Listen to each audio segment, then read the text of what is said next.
بسم الله الرحمن الرحيم. هل أتاك حديث الغاشية وجوه يومئذ خاشعة عاملة ناصبة تصلى نارا حامية تسقى من عين آنية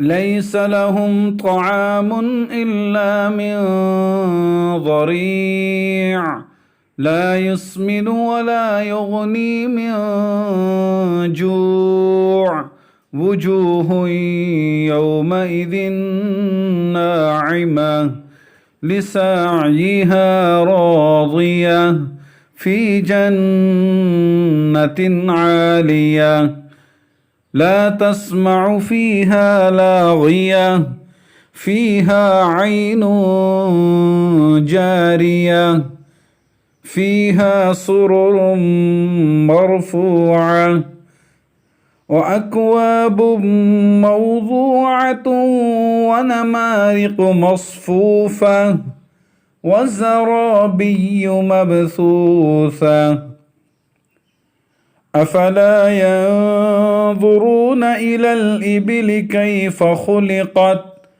وإلى السماء كيف رفعت وإلى الجبال كيف نصبت وإلى الأرض كيف سطحت فذكر إنما أنت مذكر لست عليهم بمسيطر إلا من تولى وكفر فيعذبه الله العذاب الأكبر إن إلينا إيابهم ثم إن علينا حسابهم.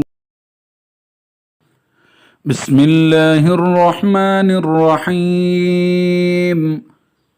والسماء ذات البروج واليوم الموعود وشاهد ومشهود قتل أصحاب الأخدود النار ذات الوقود إذ هم عليها قعود وهم على ما يفعلون بالمؤمنين شهود وما نقموا منهم إلا أن يؤمنوا بالله العزيز الحميد الذي له ملك السماوات والأرض والله على كل شيء شهيد. إن الذين فتنوا المؤمنين والمؤمنات ثم لم يتوبوا فلهم عذاب جهنم ولهم عذاب الحريق.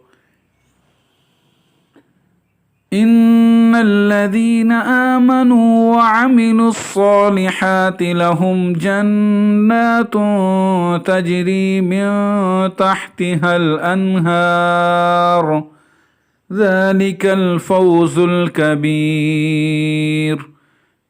إن بطش ربك لشديد إنه هو يبدئ ويعيد